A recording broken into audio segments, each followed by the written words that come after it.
तो आइए आज के क्लास में हम लोग शुरू करते हैं। क्लास 10th का सब्जेक्ट हिंदी, जो आप लोग क्लास का ये फर्स्ट हिंदी है गोधूली। सेकंड हिंदी समाप्त हो चुका है, जो आप चैनल पे जाके देख सकते हैं। प्लेलिस्ट में लिखा होगा class 10th Hindi Varnika second Hindi. तो वहाँ पे 5 चैप्टर के वीडियो बन चुके हैं, कंप्लीट हो चुके हैं, उसको आप लोग देख सकते हैं लाइन बाय लाइन। और इस सब्जेक्ट का भी चैनल के प्लेलिस्ट में आपको चैप्टर 9 तक सारे वीडियो मिल जाएंगे। आज हम शुरू कर रहे हैं चैप्टर 10 यानी कि पाठ 10। पाठ का नाम है मछली। पाठ का नाम क्या है? मछली, जो शायद हर किसी ने देखा होगा और लगभग सबने खाया भी होगा। लेखक का नाम है विनोद कुमार शुक्ल। विनोद कुमार शुक्ल। ये हमारा पार्ट 1 है इस चैप्टर का। जैसा कि आप लोग जानते हैं कि कोई भी चैप्टर स्टार्ट होता है तो सबसे पहले हम लेखक का परिचय पढ़ते हैं। तो आज के क्लास में हम सबसे पहले किसके बारे में पढ़ेंगे? लेखक के परिचय के बारे में पढ़ेंगे कि लेखक कौन है, कहाँ के हैं। क्योंकि ज़्यादातर जो आपके ऑब्जेक्टिव क्वेश्चन है, वस्तुनिष्ठ प्रश्न है, वे लेखक के परिचय से ही आप पूछे जाते हैं। तो चलिए स्टार्ट करते हैं। यहाँ पे आप देख सकते हैं, ये है लेखक हमारे विनोद कुमार शुक्ल जी, और इनके बगल में एक मछली का ये फिट चित्र बना हुआ है, शायद जो आप सभी ने देखा होगा, इसको खाया भी होगा। तो इसी मछली की कहानी है इस पाठ में। लेखक एक जीव के प्रति अपनी सहानुभूति को प्रकट करते हैं कि कैसे हम मानव मछली को खाते वक्त थोड़ा सा भी उस पर रहम, थोड़ा सा भी उस पर दया नहीं दिखाते हैं। हम अपने थोड़े से स्वाद के लिए सुबह सुबह ही बनाकर खूब बढ़िया उसको खाते हैं। तो चलिए पहले लेखक का परिचय लेते हैं, उसके अगले पार्ट में हम लोग कहानी को पढ़ते हैं। लास्ट में इस कहानी के सारांश को भी समझाया जाएगा। विनोद कुमार शुक्ल का जन्म 1 जनवरी 1937 ईस्वी में राजनांद गांव छत्तीसगढ़ में हुआ था। तो हमारा पहला ही क्वेश्चन तैयार होता है कि विनोद कुमार शुक्ल जी का जन्म कब और कहाँ हुआ था। तो हम क्या कहेंगे? 1 जनवरी 1937 ईस्वी में राजनांद गांव छत्तीसगढ़ में हुआ है। उन्होंने प्राध्यापक को ये इंदिरा गांधी कृषि विद्यालय में एसोसिएट प्रोफेसर वे 2 वर्षों 1994 से 1996 ईस्वी तक, मतलब कि इंदिरा गांधी कृषि विश्वविद्यालय में ये प्रोफेसर का काम किया है। कितने वर्षों तक? 2 वर्षों से। तो 2 वर्षों तक, कब से कब तक? 1994 से 1996 तक। निराला में अतिथि साहित्यकार भी रहे। उनका पहला कविता संग्रह लगभग पहचान सीरीज के अंतर्गत 1971 में प्रकाशित हुआ। उनके अनेक कविता संग्रह हैं। वह आदमी नया गरम कोट पहनकर चला गया, विचार की बचा रहेगा। उनके 3 उपन्यास, पहला है नौकर की कमीज, दूसरा है खिलेगा तो दिखेंगे, और तीसरा है दीवार में एक लड़की रहती थी। दीवार में एक लड़की रहती थी। तथा 2 कहानी संग्रह, पहला है पेड़ पर कमरा और दूसरा है महाविद्यालय, भी प्रकाशित हो चुके हैं। उनके उपन्यासों का कई भारतीय भाषाओं में अनुवाद हो चुका है। उसके बाद है इतालवी भाषा में उनकी कविताओं एवं एक कहानी संग्रह जिसका नाम है पेड़ पर कमरा का अनुवाद हुआ है। नौकर की कमीज उपन्यास पर मणि कौल द्वारा फिल्म का भी निर्माण हो चुका है। मतलब इन्होंने एक उपन्यास लिखा है नौकर की कमीज, इस पर, इस कहानी पर फिल्म बनाया जा चुका है। और किसने बनाया है? मणि कौल ने। किसने बनाया? मणि कौल ने फिल्म भी बना दिया इस पर। विनोद कुमार शुक्ल को 1992 ईस्वी में रघुवीर सहाय स्मृति पुरस्कार, 1997 ईस्वी में दयावती मोदी शेखर सम्मान और 1990 ईस्वी में साहित्य अकादमी पुरस्कार प्राप्त हो चुके हैं। तो 3 पुरस्कार इनको मिले, याद रखिएगा। 1992 में मिला है रघुवीर सहाय स्मृति पुरस्कार, 97 में मिला है दयावती मोदी शिखर सम्मान, और तीसरा है 1990 में साहित्य अकादमी पुरस्कार। तो इसको याद करिए विशेष करके कब और कौन सा पुरस्कार मिला था।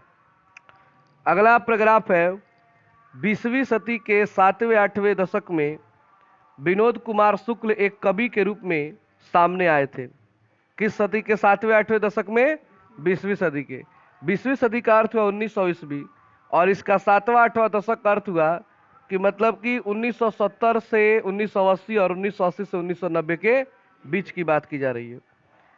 ये कवि के रूप में फेमस हुए थे। कुछ ही समय बाद उसी दौर में उनकी एक कहानियां भी सामने आई थी। धारा और प्रवाह से बिल्कुल अलग, देखने में सरल किंतु बनावट में जटिल, अपने न्यारेपन के कारण उन्होंने सुधी जन का ध्यान आकृष्ट किया। यह खूबी भाषा या तकनीक पर निर्भर नहीं, उनकी जड़ें संवेदना और अनुभूति में थी, और यह भीतर से पैदा हुई खासियत जब से लेकर आज तक अद्वितीय मौलिकता अधिक स्फुट विपुल और बहुमुखी होकर उनकी कविता उपन्यास और कहानियों में उजागर होती आई है। प्रस्तुत कहानियों के उनके संकलन महाविद्यालय से ली गई है। कहाँ से ली गई है? यानी जो पाठ हम लोग पढ़ने वाले हैं मछली, पूछा जाएगा किस किताब से लिया गया है, तो उन्होंने एक किताब लिखा है महाविद्यालय, उस किताब का एक कहानी है मछली। कहानी बचपन की स्मृति के भाषा शिल्प में रची गई है, और इसमें एक किशोर की वयः संधिकालीन स्मृतियां, दृष्टिकोण और समस्याएं हैं। मतलब ये जो कहानी है ना, इसमें लेखक अपने आप को एक छोटा बच्चा बताते हैं कि जब मैं छोटा था, मेरा एक छोटा भाई है, मेरे पिताजी है, मेरी माँ है, मेरी बहन है, मेरे घर पे एक नौकर है, और उसी को जोड़कर ये कहानी तैयार करते हैं।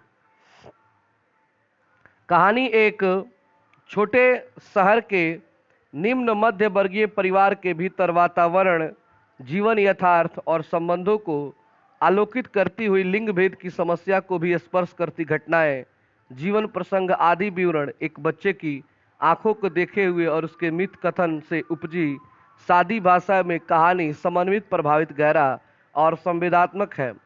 कहानी अपनी प्रतीकात्मकता के कारण मन पर एक स्थायी प्रभाव छोड़ती है। आइए आज हम लोग जानते हैं इस कहानी का सारांश। यहाँ पे एक चित्र आप लोग देख रहे हैं, मैंने अपने से कार्टून लगाया है। 2 बच्चे हैं और ये कहानी 2 बच्चों पर ही टिकी हुई है। तो एक बच्चा आप देख रहे हैं जो बड़ा है, और एक क्या है, छोटा है। बिना बाल वाला छोटा है और बाल वाला बड़ा है। तो चलिए कहानी को इन्हीं के माध्यम से हम समझाते हैं कि हमें पढ़ना क्या है इस चैप्टर में।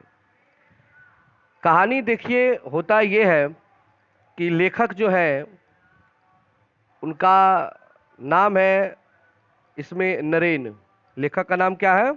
नरेन, मतलब नरेन नाम की यूज करते हैं।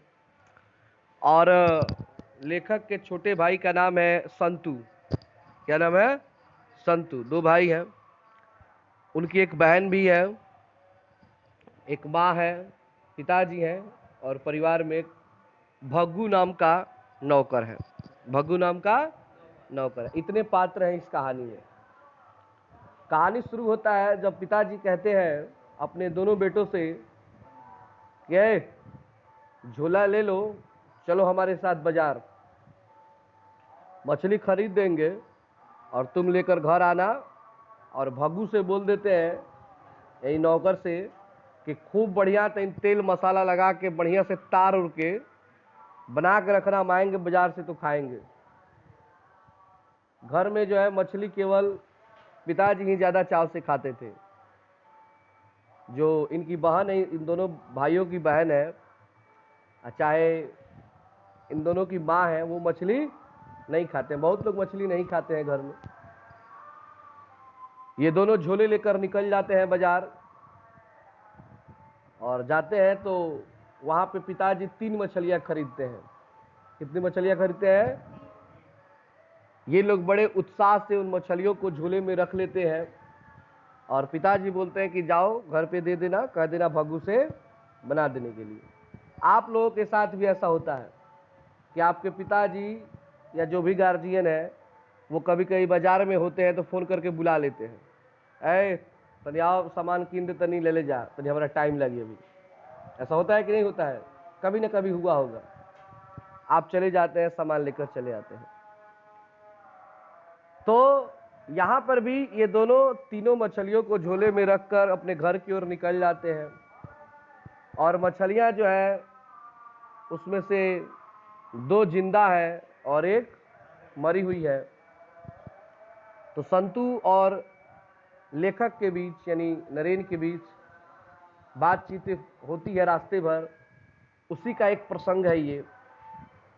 संतू जो है वो कहता है कि भैया हम लोग मछली को नहीं देंगे घर पे, हम लोग मछली को पालेंगे और इसके साथ खेलेंगे। तो लेखक यानी नरेन कहते हैं कि नहीं, पिताजी बहुत पिटाई करेंगे क्योंकि भेजे हैं इसको बनाने के लिए।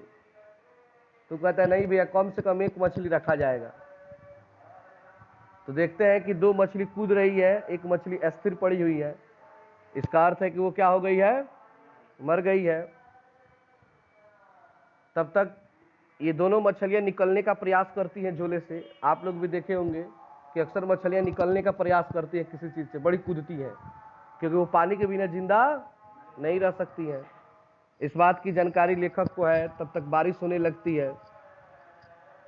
तो यहाँ पे लेखक क्या करते हैं, झोले का मुंह खोल देते हैं ऊपर से, ताकि इसमें क्या पड़े, पानी पड़े, तो ये लोग जिंदा रहे घर तक जाने तक। तेजी से किसी तरह घर भागते हैं, जाते हैं, वहां से निकालते हैं, देखते हैं कि 1 मछली मरी हुई है और 2 मछली जिंदा है। उन दोनों मछलियों को ये लोग क्या करते हैं, बाल्टी में पानी में रख देते हैं। और ऐसा शायद आप लोग भी कहीं बचपन में किए हो, खेलने वाला काम। गरई उरई मछली मिल जाए तो आदमी पानी में रख के खूब उछलती है, सब देखता है, आदमी उसको खोदता भी है। वो लोग भी खूब खेलते हैं, उनको मजा आता है। तो संतू कहता है कि मछली हम लोग नहीं देंगे। तब तक भगू आता है, कहता है कि बाबू मछली दीजिए, बनाना है। अब ये लोग क्या होता है कि मछली लेकर यहाँ से भागता है लेकर के, और भगू इनको खदेड़ने लगता है कि दीजिए, नहीं तो मालिक आएंगे तो हमको भी बोलेंगे, पिटाई कर देंगे, और आप लोग तो पिटाएंगे ही। ये लोग भागते भागते अपने दीदी के रूम में चले जाते हैं, जहाँ पे देख रहे हैं कि उसकी दीदी बैठी हुई है। ये लोग पूरा बारिश में भीग गया है, तो कपड़ा उपड़ा भीग गया है, तो उसकी दीदी जो है इन दोनों का कपड़ा उपड़ा चेंज कर देती है, कपड़ा उपड़ा पहना देती है, सूखा कपड़ा। भगू को ये लोग मछली नहीं देता है। कुछ समय बाद पिताजी आते हैं, चलो मछली लाओ भाई, खाना के निकालो जल्दी, भूख लगा हुआ है। तो पता चलता है भाई अभी तक तो मछली कटा भी नहीं है, तो कहाँ से लगाए। बहुत गुस्से में होते हैं, कौन ऐसा किया है। जाते हैं और जो उसकी बहन है उसको 3-4 धप्पड़ लगा देते हैं, तुमने ऐसा किया है। वो रोने लगती है। माँ को शायद कुछ कुछ बोल देते हैं, वो रोने लगती है। तब पता चलता है, भगू बताता है कि नहीं मालिक, आपके ये दोनों लड़के कमाल किए हैं ये। तो कहते हैं कि भगू इनका पकड़ के इतना मार मारो कि ये लोग मतलब इनका हालत खराब कर दो मारते मारते, आज बच जाए तो हमारे पास लाओ। अब डर के मारे ये लोग चुपचाप मछली देता है। खूब बढ़िया मछली मसाला वसाला में लगता है, बढ़िया से तराता है, और उसके पिताजी खा जाते हैं। कहानी यहीं पे समाप्त हो जाती है। अब आपको लगा कि भाई इसमें है क्या, तो इसमें ये दिखाया गया है, इस कहानी का ये सार है, ये हमें समझाया गया है कि मनुष्य जो होता है अपने थोड़े से स्वाद के लिए बच्चों की जो अंदर की फीलिंग्स थी उसको मार देता है। अगर वो 1 दिन मछली नहीं खाता तो बच्चे खुश हो जाते कि आज हम लोगों को खेलने के लिए क्या मिला है, मछली मिला है। दूसरी चीज, बच्चे जो होते हैं वो हम बड़ों से बहुत दुष्ट, मतलब हम बड़ों से बहुत अच्छे होते हैं, क्योंकि कम से कम वो मारने की तो नहीं सोचे।